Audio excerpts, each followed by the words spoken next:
स्वागत है आप सभी का डीएनएन नॉवल वर्ल्ड में, जहां कहानियां सिर्फ सुनी नहीं, महसूस की जाती है। एपिसोड 141 टू 150, अध्याय 141, पहला demigod crystal core. Ice soul domain की संबद्ध सेना के पास शुरुआत से ही कोई बढ़त नहीं थी, और अब जब उनके मनोबल को भारी चोट पहुंची थी तो वे और भी अधिक नुकसान में थे। हालांकि चूंकि आइस सोल डोमेन के डेमिगॉड विशेषज्ञ अभी तक पराजित नहीं हुए थे, इसलिए किसी ने भागने की हिम्मत नहीं की। यद्यपि आईसी सीलिंग डेमिगॉड और आइस किलिंग डेमिगॉड वर्तमान में पीछे चल रहे थे, लेकिन कौन जानता था कि उन्होंने कोई अत्यंत शक्तिशाली तकनीक छिपाकर रखी हो। यदि वे अंततः जीत जाते तो भागने वाले सभी कृषकों से हिसाब चुकता किया जाता। हालांकि आइस सोल डोमेन के लोग ज़रूरत से ज़्यादा सोच रहे थे। उन्होंने एम्परर स्टार की सेना पर ध्यान तो दिया था, लेकिन वह पर्याप्त नहीं था। यदि वे गंभीर होते तो उन्हें हेवनली वुल्फ डोमेन और साउथ हिंग डोमेन से बड़ी संख्या में सैनिकों और डेमिगॉड्स को सहायता के लिए बुलाना चाहिए था। वास्तव में हेवनली वुल्फ डोमेन ने शुरू में यह प्रस्ताव दिया था, लेकिन आइस सोल डोमेन को डर था कि वे संकट के समय पीठ में छुरा घोंप सकते हैं, इसलिए वे सहमत नहीं हुए। अब हालांकि हर कोई अलग तरह से सोच रहा था। विशेष रूप से दोनों डेमिगॉड्स महसूस कर सकते थे कि गू की जुए अत्यंत शक्तिशाली हैं, लेकिन उनकी नज़र में गू की जुए अजेय भी नहीं थे। यदि एक और डेमिगॉड शामिल हो जाता तो वे गू की जुए को गतिरोध पर रोक सकते थे, और यदि 4 डेमिगॉड मिलकर उन्हें घेरते तो एम्परर स्टार के प्रमुख को निश्चित रूप से हारकर पीछे हटना पड़ता। परंतु अब कुछ भी कहना बहुत देर हो चुकी थी। गू की जुए ने उन्हें सोचने का अधिक समय नहीं दिया। जब वे दोनों पछतावा ही कर रहे थे, गू की जुए अपनी ब्लड थंडर बैटल ब्लेड थामे उनकी ओर झपट पड़े।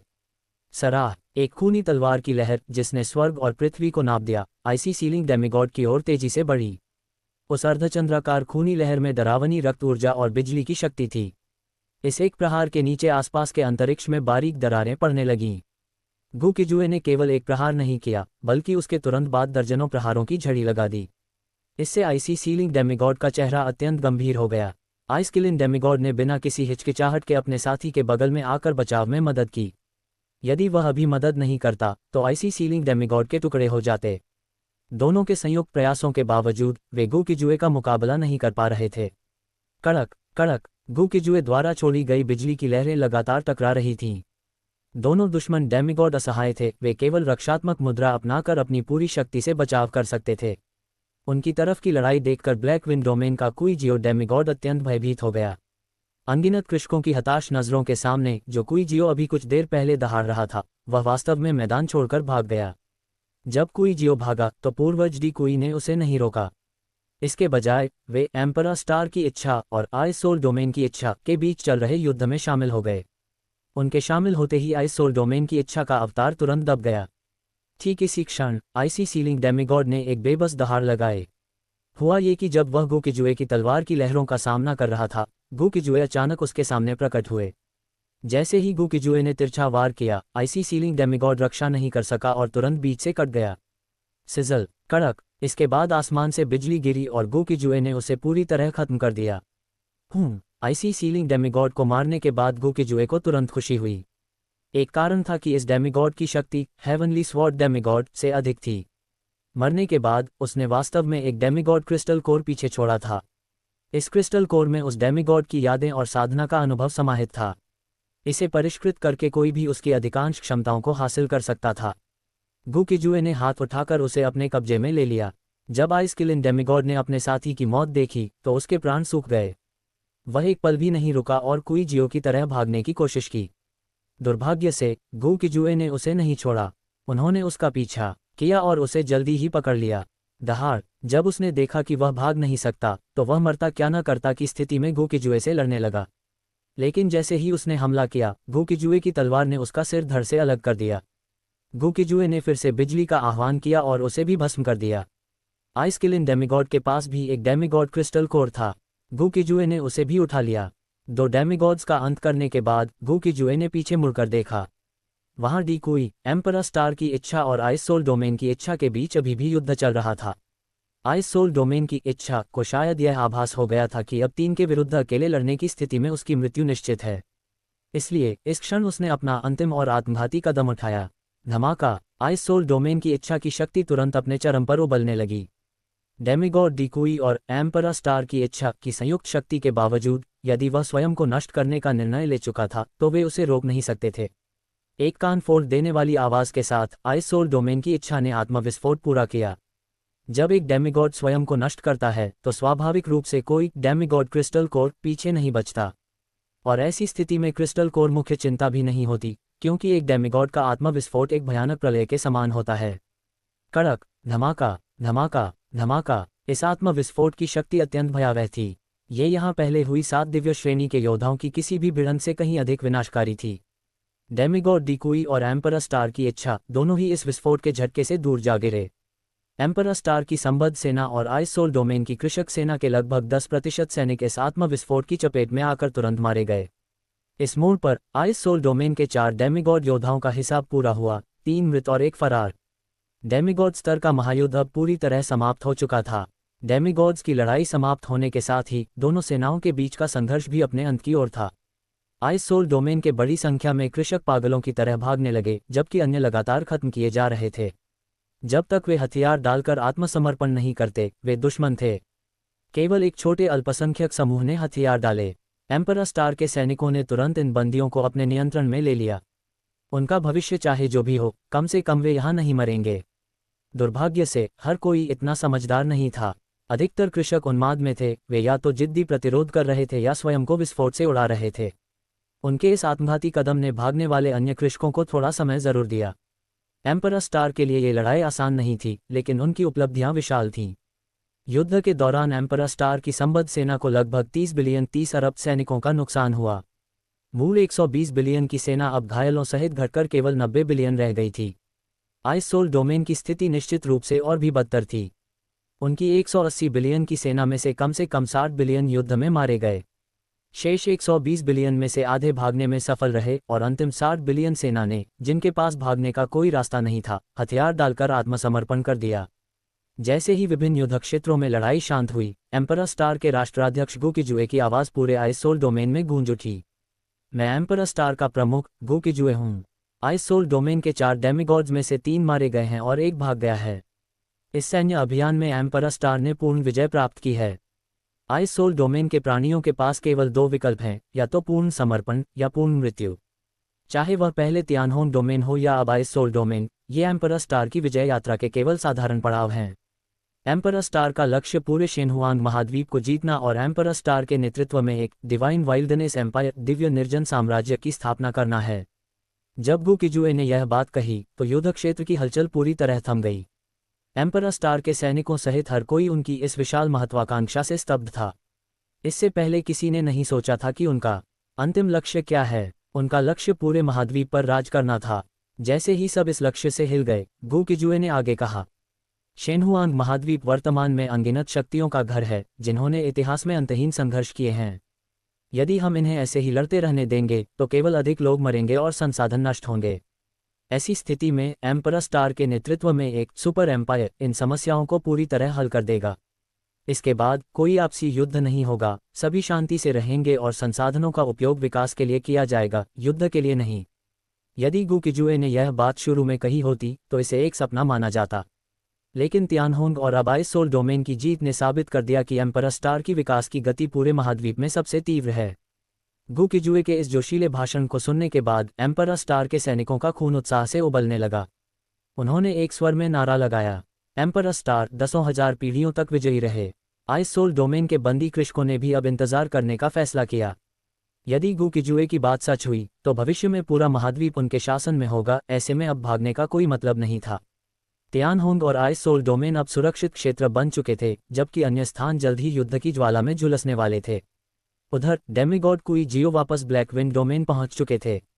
वहां पहुंचते ही उन्होंने सबसे पहले गु किजुए और एम्परर स्टार की सेना के आतंक का सविस्तार वर्णन करना शुरू किया। हेवनली वुल्फ डोमेन और साउथ हेंग डोमेन स्थिति की गंभीरता को तुरंत समझ गए। भले ही एम्परर स्टार की संबद्ध सेना तुरंत मुड़कर ब्लैकविंड डोमेन पर हमला न कर सके, फिर भी ब्लैकविंड डोमेन के 2 डेमिगॉड्स, हेवनली वुल्फ के 2 डेमिगॉड्स और साउथ हेंग के 2 डेमिगॉड्स ने कम से कम समय में एक गुप्त बैठक की। महत्वाकांक्षी एम्परर स्टार का सामना करने के लिए इन तीनों डोमेन ने बिना किसी हिचकिचाहट के एकजुट होने का फैसला किया। अब हेवनली वुल्फ और साउथ हेंग डोमेन ब्लैकविंड डोमेन को अधिकतम सहायता प्रदान करेंगे। ब्लैकविंड डोमेन आइस सोल डोमेन के सबसे करीब है और वहां अब आइस सोल और तियानहोंग डोमेन के बड़ी संख्या में भागे हुए कृषक एकत्र हैं। यदि emperor star black wind domain पर हमला नहीं करता है तो वे एम्परर स्टार के नियंत्रण वाले क्षेत्रों पर पीछे से वार कर सकते हैं। हालांकि तीनों पक्षों को पता है कि एम्परर स्टार इतनी जल्दी दोबारा युद्ध शुरू नहीं करेगा। उनके पास आने वाले युद्ध के लिए पर्याप्त तैयारी करने का अभी कुछ समय है। आइस सोल डोमेन के 9वें आसमान के ऊपर गो किजुए हवा में गर्व से खड़े थे। उनके बगल में डेमिगॉड डिकुई और मानव रूप धारण किए हुए एम्परर स्टार की इच्छा थी। मानव रूप में एम्परर स्टार की इच्छा काले कपड़ों में एक अत्यंत शांत और गंभीर युवक जैसा दिख रहा था। डेमिगॉड डिकुई ने नीचे के युद्ध क्षेत्र को देखा और उदासीन भाव से बोले, शेनहुआंग महाद्वीप के मूल निवासियों को अब हमारे तकनीकी हथियारों की गहरी समझ हो गई है। गु किजुए ने सहमति में सिर हिलाया, बिल्कुल, हालांकि उन्होंने तकनीकी मार्ग नहीं अपनाया और वे हमारे हथियारों के सिद्धांतों को नहीं समझते, लेकिन विभिन्न जादुई खजानों और सुरक्षा घेरों के माध्यम से उन्होंने प्रभावी ढंग से अपना बचाव किया है। यदि हमारे तकनीकी हथियारों में निरंतर शोध, सफलता और नए संस्करण नहीं आए तो अगले युद्धों में वे हमें आसानी से निशाना बना सकते हैं। डेमिगॉड डिकुई ने गंभीरता से कहा, तकनीकी हथियारों का निरंतर विकास और अपग्रेड करना इन्फिनिटी ग्रुप और एम्परर स्टार की ताकत है। एक बार सामग्री और ऊर्जा की समस्याएं हल हो जाने पर हमारी अधिकांश तकनीक एक नए स्तर पर पहुंच जाएगी। जब तक हम अपनी विकास की गति बनाए रखेंगे, तकनीक को न समझने वाले इन मूल निवासियों पर हमारी बढ़त हमेशा बनी रहेगी। हालांकि माननीय राष्ट्राध्यक्ष, अब पूरे महाद्वीप को जीतने का आह्वान करना क्या एम्परर स्टार के लिए नए दुश्मन पैदा करना नहीं होगा? गु किजुए ने सिर हिलाया, ये चिंता अनावश्यक है। शेनहुआंग महाद्वीप की सभी शीर्ष शक्तियां पूरे महाद्वीप को जीतना चाहती हैं, लेकिन कभी कोई सफल नहीं हुआ। ये खबर सुनकर हमारे द्वारा कब्जे में लिए गए क्षेत्रों के अलावा अन्य लोग केवल यही सोचेंगे कि हम मजाक कर रहे हैं। डेमिगॉड डिकुई ने इस पर विचार किया और महसूस किया कि यह सच था। जैसे यदि कोई साधारण सम्राट उनके सामने आकर कहे कि वह जल्द ही तीनों डेमिगॉड्स को खत्म कर देगा, तो वे भी उसे केवल एक मजाक ही मानेंगे। डेमिगॉड डिकुई ने आगे सुझाव दिया, मैं कम से कम 2 या 3 सप्ताह के विश्राम और पुनर्गठन का सुझाव देता हूं, जिसके 3 कारण हैं। सैनिकों को आराम और संभलने का मौका देना, एम्परर स्टार की कुल शक्ति बढ़ाने के लिए जीते गए डोमेन से संसाधनों का संग्रह जारी रखना, तियानहोंग और आइस सोल डोमेन पर अपने शासन को मजबूत करना ताकि उन्हें महसूस हो कि एम्परर स्टार का साम्राज्य संभव है। गु किजुए मन ही मन प्रसन्न थे क्योंकि डेमिगॉड डिकुई ने आखिरकार एम्परर स्टार के दूसरे इन कमांड सहनियंत्रक के रूप में अपनी भूमिका निभानी शुरू कर दी थी। गु किजुए ने कहा, ठीक है, सेना को 3 सप्ताह का विश्राम दें। पिछली 2 बड़ी जीतों के लाभ को पचाएं और हेवनली मून डेमन एम्परर गु यांगजे और अन्य लोगों को डेमिगॉड स्तर तक पहुंचने का प्रयास करने दें। डेमिगॉड डिकुई ने पूछा, माननीय राष्ट्राध्यक्ष, क्या आप खुद डेमिगॉड बनने की तैयारी नहीं कर रहे? गु किजुए ने सिर हिलाकर ऐसा उत्तर दिया जिससे डिकुई दंग रह गए। मेरे डेमिगॉड बनने के लिए आवश्यक संसाधनों की खपत बहुत अधिक है। ये कहना अतिशयोक्ति नहीं होगी कि मुझे एक साधारण सम्राट की तुलना में 30 से 50 गुना अधिक संसाधनों की आवश्यकता होगी। उनकी आधारशिला इतनी मजबूत थी कि उनके विकास के लिए आवश्यक ऊर्जा डरावनी थी। उनकी योजना पहले ब्लैक विंड, हेवनली वुल्फ और साउथ हेंग डोमेन को पूरी तरह जीतने की है ताकि पर्याप्त संसाधन एकत्र हो सकें। इस युद्ध के बाद सम्राट गु यांगजे ने उम्मीद के मुताबिक एक बार फिर डेमिगॉड बनने के प्रयास में एकांतवास चुन लिया। हालांकि गु किजुए को लगा कि गु यांगजे की आधारशिला अभी इतनी ठोस नहीं है और उनके सफल होने की संभावना केवल 1% है, फिर भी उन्होंने उन्हें नहीं रोका। दूसरी ओर दाओ ताइहुआंग अधिक समझदार निकले। उन्होंने सीधे एकांतवास में जाने के बजाय अनुभवी डेमिगॉड डिकुई से परामर्श करना बेहतर समझा। आइस सोल डोमेन और एम्परर स्टार के बीच युद्ध का अंत दोनों पक्षों के लिए लाभकारी रहा। बड़ी संख्या में घायलों का तुरंत उपचार किया गया। पुरानी संरचना पूरी तरह से टूट चुकी थी, जिससे हर किसी के लिए एक नई शुरुआत की संभावना पैदा हुई। लेकिन युद्ध तो युद्ध है, जो अपने साथ अनगिनत रक्तपात और मृत्यु लेकर आता है। सभी युद्धों को पूरी तरह से समाप्त करने का केवल एक ही तरीका है, शेनहुआंग महाद्वीप और एम्परर स्टार को एक इकाई बनाना। यह एम्परर स्टार द्वारा पूरे महाद्वीप को जीतने से हो सकता है, या महाद्वीप की किसी उभरती हुई शक्ति द्वारा एम्परर स्टार को जीतने से। इसके बाद ही उस शेनहुआंग सुपर एम्पायर का जन्म होगा जिसकी बात गु किजुए ने की थी। खैर, अभी उन चीज़ों के बारे में बात करना जल्दबाजी होगी। आइस सोल डोमेन के ऊपर गु किजुए, डेमिगॉड डिकुई और एम्परर स्टार की इच्छा द्वारा निर्मित वह गंभीर युवक हवा में गर्व से खड़े थे। जल्द ही दाओ ताइहुआंग उनके पास पहुंचे। इस बार वे एक अत्यंत महत्वपूर्ण विषय पर चर्चा करने आए थे। उन्होंने तीनों के सामने थोड़ा झुककर अभिवादन किया और बोले, माननीय राष्ट्राध्यक्ष, माननीय उपराष्ट्राध्यक्ष, मैं आपसे कुछ पूछना चाहता हूँ। गु किजुए ने उदासीन भाव से कहा, तुम क्या पूछना चाहते हो? दाओ ताइहुआंग ने गंभीरता से कहा, मैं ये जानना चाहता हूं कि क्या मैं अभी डेमिगॉड स्तर पर पहुंचने का प्रयास कर सकता हूं। यह एम्परर स्टार के लिए भी महत्वपूर्ण था। वर्तमान में एम्परर स्टार महाद्वीप के किनारों पर स्थित शक्तियों से लड़ रहा था जो उनके सामने बहुत शक्तिशाली नहीं थीं। लेकिन पूरे महाद्वीप को जीतने के लिए उन्हें लगातार युद्ध के माध्यम से नए विशेषज्ञों, विशेषकर डेमिगॉड विशेषज्ञों को तैयार करना होगा। दाओ ताइहुआन के प्रश्न पर डेमिगॉड डी कुई ने सिर हिलाया। डेमिगॉड बनने की प्रक्रिया हर किसी के लिए अलग होती है।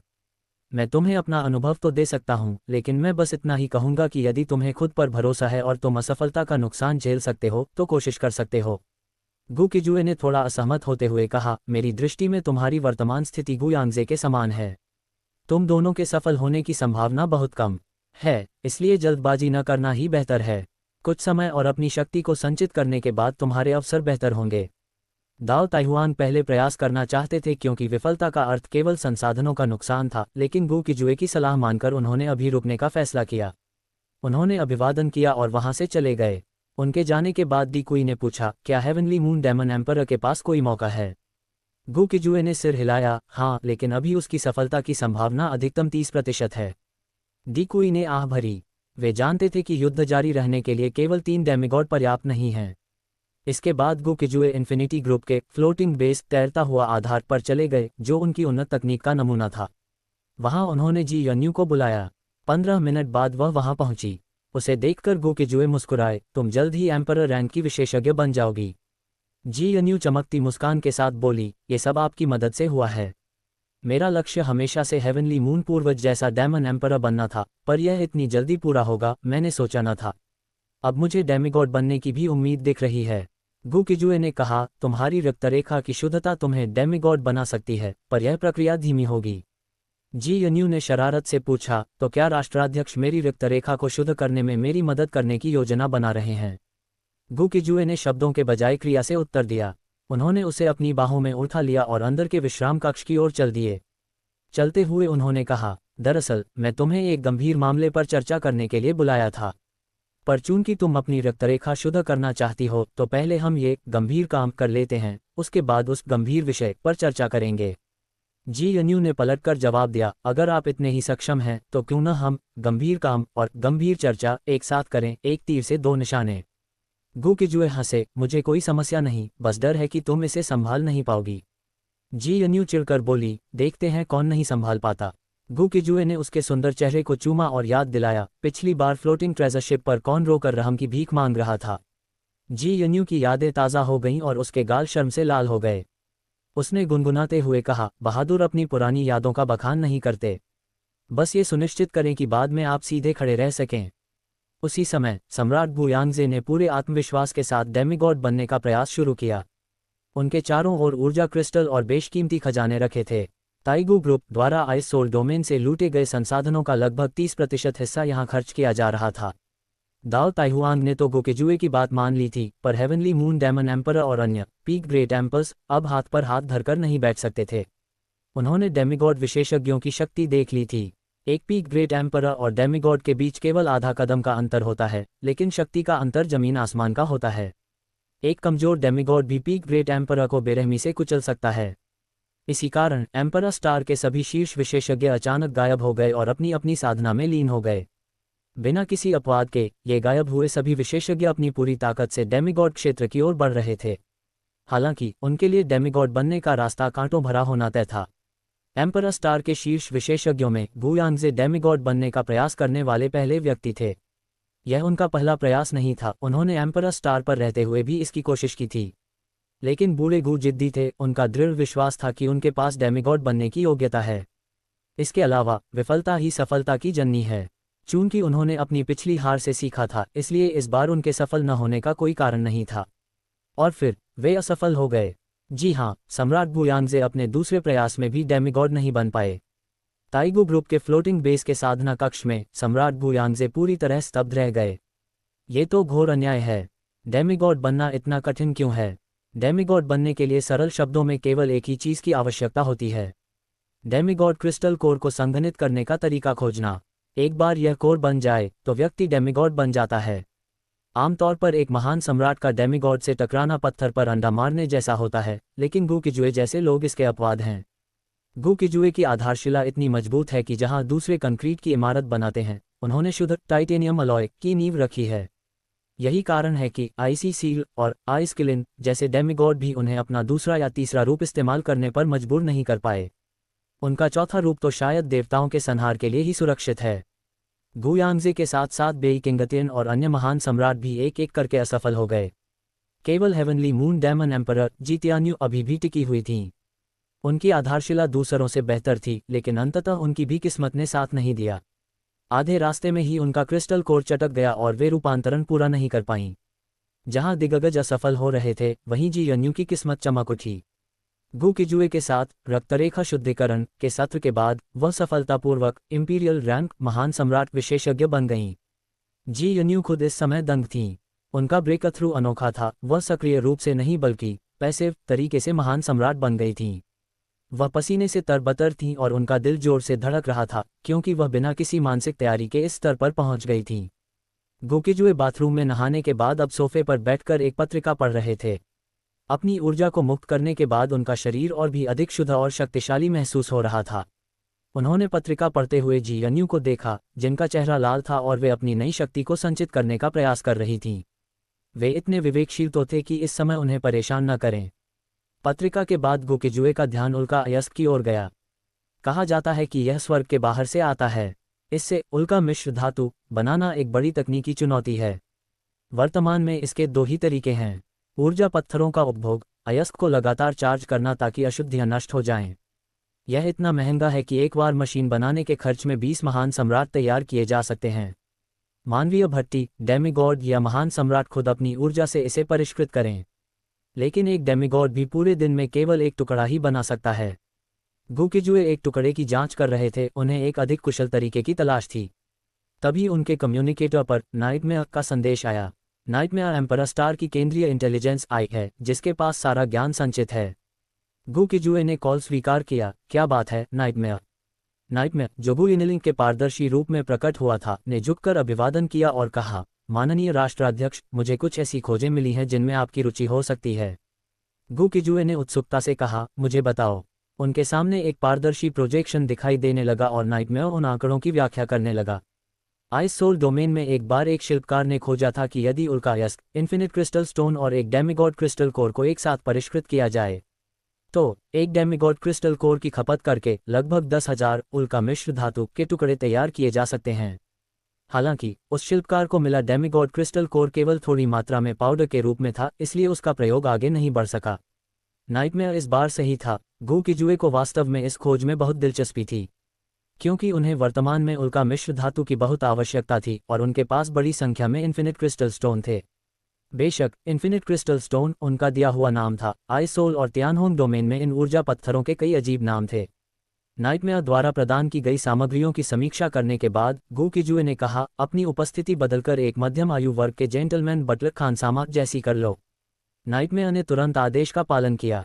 गुकिजुए ने संतुष्टि से सिर हिलाया और पूछा, उल्का अयस्क, डेमिगॉड क्रिस्टल कोर और इन्फिनिट क्रिस्टल स्टोन को मिलाकर परिष्कृत करने की सफलता दर क्या है?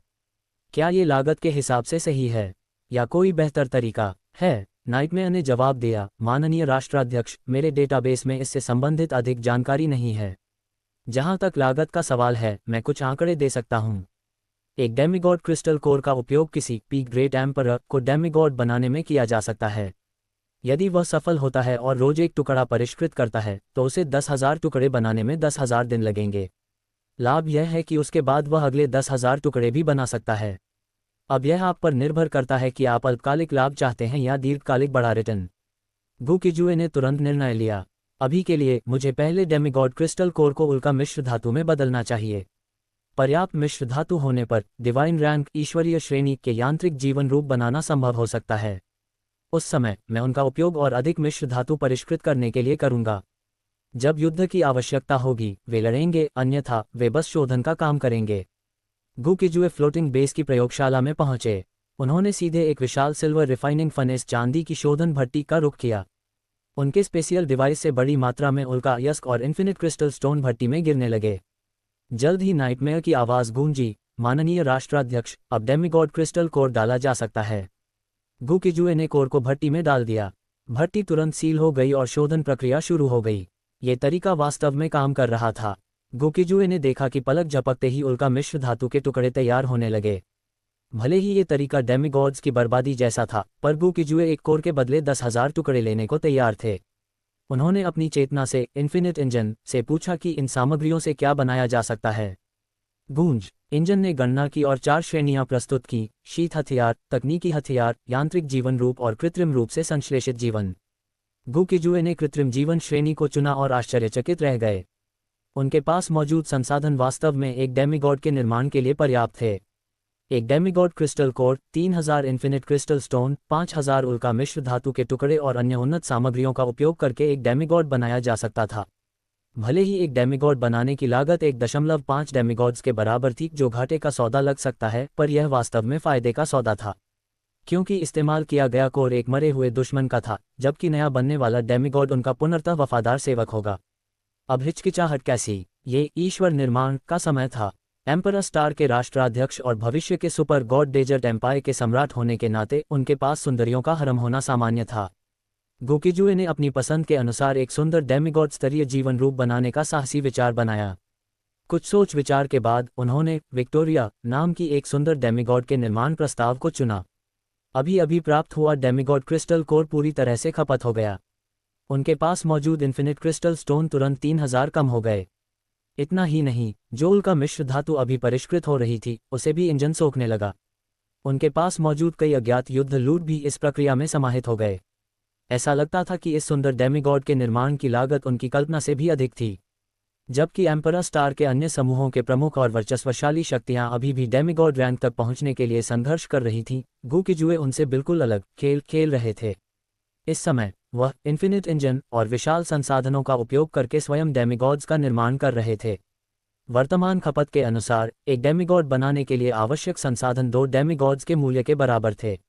हालांकि अपने द्वारा बनाए गए डेमिगॉड को अपनी आवश्यकताओं के अनुसार ढाला जा सकता था और वह 100% वफादार होता था।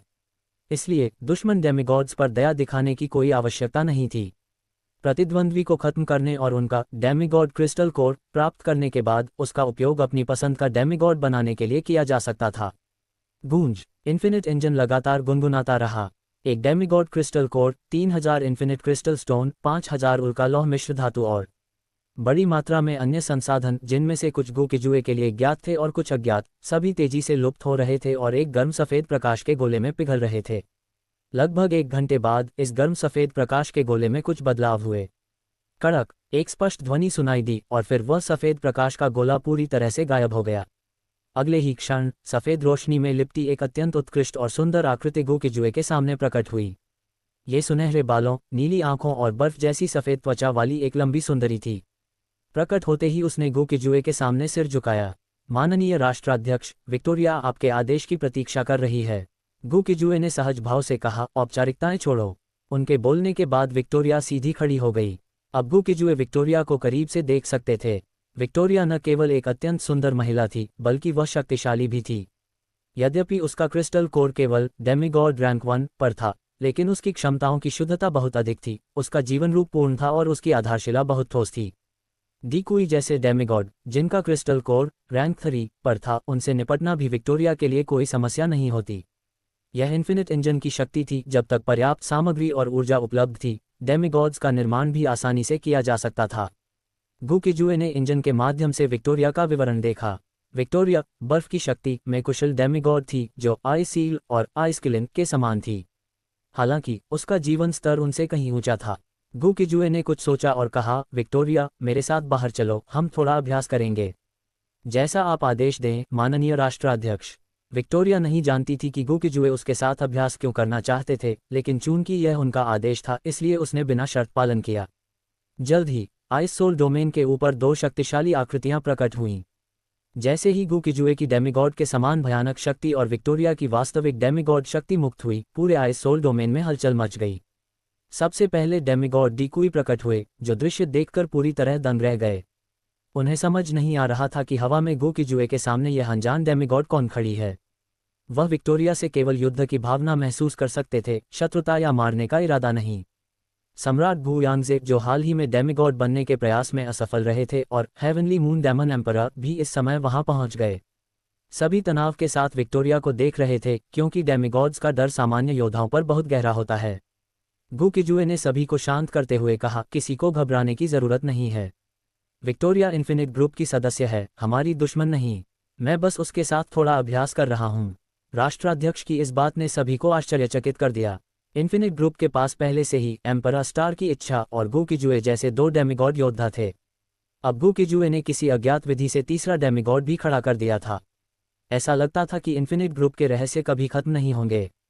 गुयांगजे अपना दिमाग लड़ाते रहे, लेकिन समझ नहीं पाए कि यह विशेषज्ञ आखिर आई कहाँ से।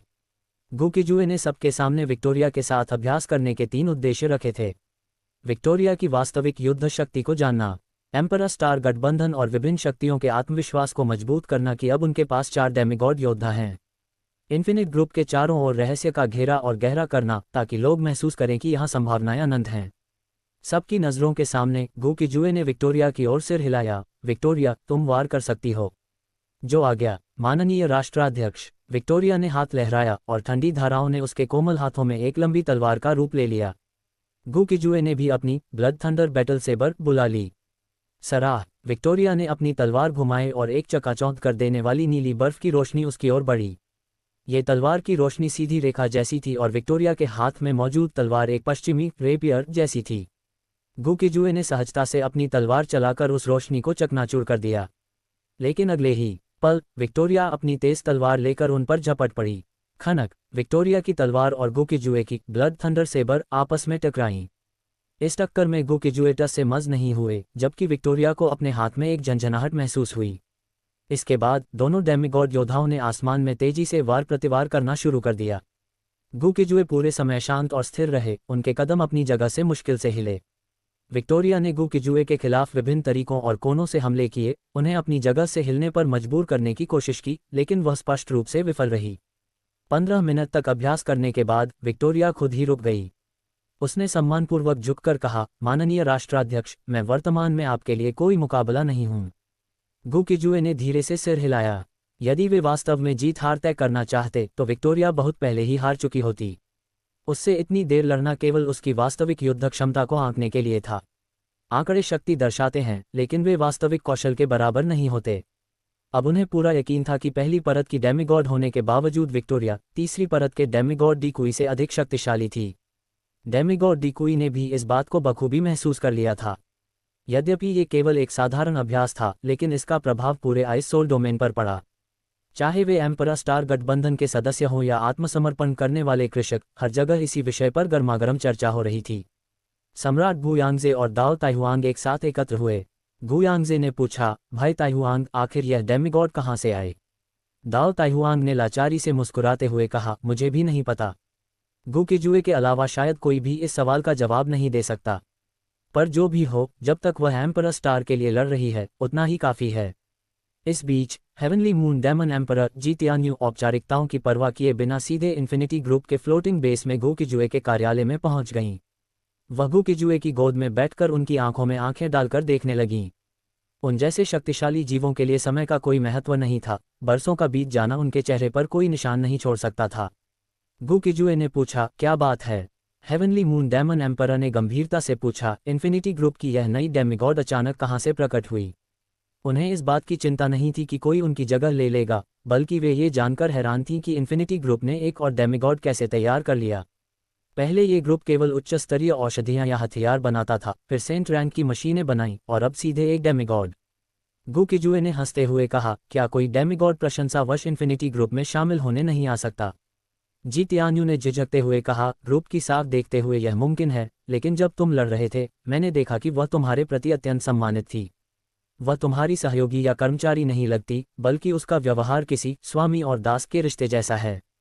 गू किजुए ने कुछ सोचकर एक रहस्यमयी स्पष्टीकरण दिया, इन्फिनिटी ग्रुप गुप्त रूप से कई अति गोपनीय परियोजनाओं पर काम कर रहा है। सिल्वर विंग का मेचा, नाइटमेयर इंटेलिजेंट ब्रेन, मेरा शिष्य गू यिनलिंग और यह डेमिगॉड विक्टोरिया, ये सभी इन्हीं गुप्त परियोजनाओं के परिणाम हैं। उन्होंने इन्फिनिट इंजन के बारे में कुछ नहीं बताया, क्योंकि वह तकनीक उनकी समझ से भी परे थी। जी तियान्यू ने उनकी बात मान ली, क्योंकि उन्हें भी लगता था कि इन्फिनिटी ग्रुप पर्दे के पीछे कुछ बड़ा कर रहा है। अपनी जिज्ञासा शांत करने के बाद जी तियान्यू मुस्कुराईं, तो क्या राष्ट्राध्यक्ष केवल मुझसे बातें ही करते रहेंगे? गू किजुए ने सिर हिलाया, बिल्कुल नहीं। सच तो यह है कि मैं तुम्हें बहुत समय से रोकर रहम की भीख मांगते हुए देखना चाहता था। पुराने समय में जितियान्यू इस बात पर उन्हें सबक सिखा देती, पर अब वे केवल मुस्कुराईं। तो देखते हैं कि क्या आप में मुझे रुलाने की काबिलियत है। जैसे ही उन्होंने ये कहा, एक विशाल ऊर्जा कवच ने पूरे कार्यालय को ढक लिया। कुछ ही देर में फ्लोटिंग बेस में मौजूद लोगों को कुछ अजीब कंपन महसूस हुआ। गू किजुए के शक्तिशाली ऊर्जा क्षेत्र के बिना ये बेस लगातार थरथराता रहता। उसी समय आइस सोल डोमेन की एक घाटी में जीशांग, लैनशी और एम्परर अकेडमी के लगभग 5000 कुलीन छात्र एकत्र थे। सिल्वर विंग के बाद उन्हें एक नया संरक्षक मिला था। वह नया गुरु देखने में बहुत छोटा था, मुश्किल से 14-15 साल का। जैसे ही सबने उसे देखा, गु यिनलिंग ने अपना परिचय देना शुरू किया। वह यहाँ गु किजुए के निर्देश पर आया था ताकि एम्परर स्टार गठबंधन के लिए सबसे शानदार प्रतिभाओं को तराश सके। सबकी नज़रों के सामने गु यिनलिंग ने शांति से कहा, मेरा नाम गु यिनलिंग है। मैं एम्परर स्टार के राष्ट्राध्यक्ष गु किजुए का दत्तक पुत्र और शिष्य हूँ। जैसे ही उन्होंने ये कहा, कई लोग आश्चर्यचकित रह गए और उससे भी कहीं अधिक लोग उनकी इस स्थिति से ईर्ष्या करने लगे। जब सबका शोर शांत हुआ तो गु यिनलिंग फिर बोले, वर्तमान में मेरे पास imperial rank 9 peak great perfection की शक्ति है। मैं डेमिगॉड बनने से बस एक अंतिम सूक्ष्म कदम दूर हूँ। अब से मैं एम्परर अकेडमी के कुलीन छात्रों को निर्देश देने के लिए जिम्मेदार हूँ। यहाँ उपस्थित 5000 लोग एम्परर स्टार की प्रमुख शक्तियों और समूहों के सबसे उत्कृष्ट कनिष्ठ हैं। हालांकि आप उत्कृष्ट हैं, लेकिन मुझे केवल कुलीन नहीं बल्कि कुलीनों में कुलीन और इक्कों में इक्का चाहिए। मेरा समय सीमित है। मैं अपना कीमती समय औसत दर्जे के लोगों पर बर्बाद नहीं कर सकता। इसलिए आपको निर्देश देने से पहले मुझे कुछ औसत लोगों को बाहर करना होगा। ये सुनकर अकेडमी के कई छात्र घबरा गए, लेकिन अधिकांश को खुद पर पूरा भरोसा था कि वे बाहर नहीं होंगे। लैनशी और अन्यों ने जब ये सुना तो उन्होंने लैनशी से पूछा, बहन लैनशी, क्या आपको पता है कि यह नए इंस्ट्रक्टर हमारा कैसा टेस्ट लेंगे? क्या हम सिस्टम के साथ कोई सेटिंग कर सकते हैं? लैनशी ने सिर हिलाया, मुझे नहीं पता।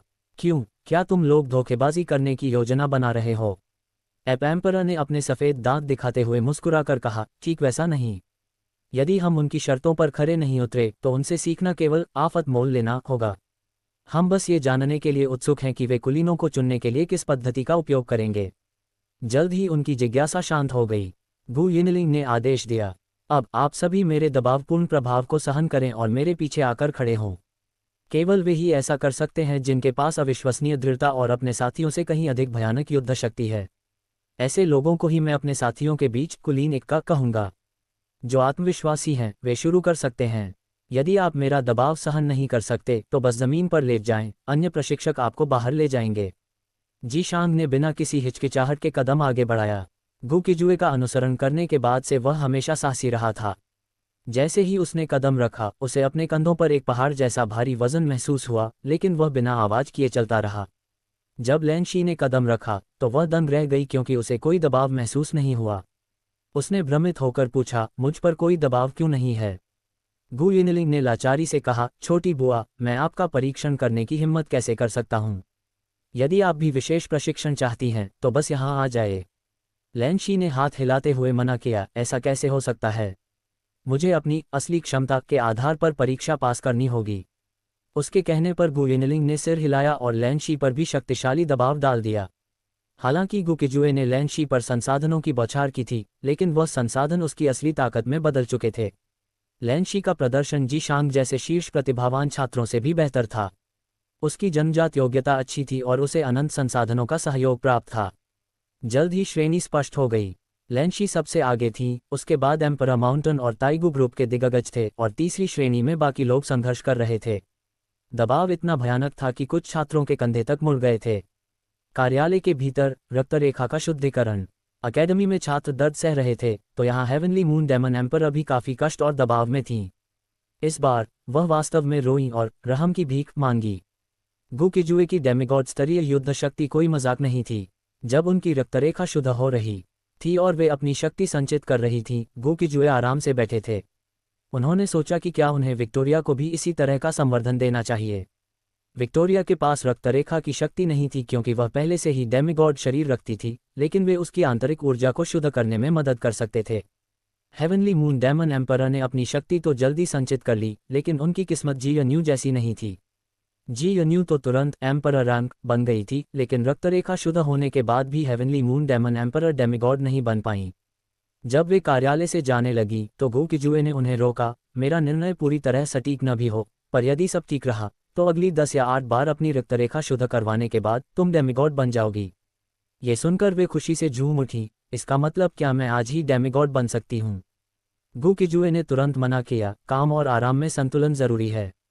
क्या तुमने कभी सुना है कि किसी ने एक ही दिन में 10 बार अपनी रक्तरेखा शुद्ध करवाई हो? यदि हम ऐसा करेंगे तो भले ही खेत बर्बाद न हो, पर बेल काम करते करते मर जाएगा। लेकिन वे डेमिगॉड बनने के लिए इतनी जुनूनी थीं कि वे पिछला सारा दर्द भूल गईं, वही दर्द जिसके लिए वे कुछ ही देर पहले रहम की भीख मांग रही थीं। वे तुरंत उनके पास वापस आईं और बोलीं, कृपया जल्दी से मुझे डेमिगॉड बनने में मदद करें। गु किजुए ने कुछ क्षण विचार किया और अंततः मना नहीं किया। उन्हें वास्तव में इसकी परवाह नहीं थी, और जब वे हेवनली मून डेमन एम्परर और जी न्यूक की मदद कर रहे थे तो उन्हें अपने चौथे रूप की एक विशेष समझ भी प्राप्त हो रही थी। ऐसा लग रहा था कि स्वर्ग और मनुष्य के बीच एकता का वह संक्षिप्त क्षण आत्मज्ञान के लिए बहुत उपयुक्त था। यदि यह जारी रहा तो उनका चौथा रूप जल्द ही सामने आ जाएगा। उनका पहला रूप उनकी वर्तमान सामान्य अवस्था थी। उनका दूसरा रूप एक अर्ध ड्रैगन रूपांतरण था, जिसमें उनके कंधों के पीछे जुड़वां ड्रैगन और पीछे एक ड्रैगन की पूंछ दिखाई देती थी। उनका तीसरा रूप एक पूर्ण ड्रैगन रूपांतरण था। प्रत्येक युद्ध रूप के बदलने के साथ उनकी युद्ध शक्ति कई गुना या 10 गुना से भी अधिक बढ़ सकती थी। उन्हें बस यह नहीं पता था कि उनका चौथा युद्ध रूप कैसा होगा।